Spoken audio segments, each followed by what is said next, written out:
sa inyo yung buriring kung tawagin sa amin, guys. Kasi bata pa ako na kumain dito. Simula nag-asawa ako, guys, di na ako nakakain ito. At nagluluto dito ang aking nanay. Kumakain ba kayo ng buriring? Buriring kung tawagin sa amin ito eh. Ito yan. Tingnan ninyo. Ayan, galing pa tong Masbate. In-order ko ito sa mga pinsan sa mga pamangkin ng aking pinsan. Ayan. Kasi mga pinsan ko din, nag-order din mga pinsan ko sa Mikawayan. Kaya dinalhan din nila ako. Kaya ito siya, guys.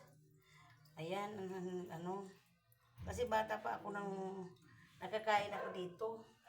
Simula na nagpunta na ako ng Maynila. Ngayon naman ako nakaulit na nakikita ng buriring, guys. Ayan.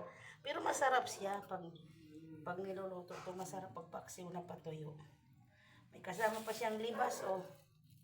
Sinamahan pa agad ako ng libas. Batuan sana, batuan, di ba?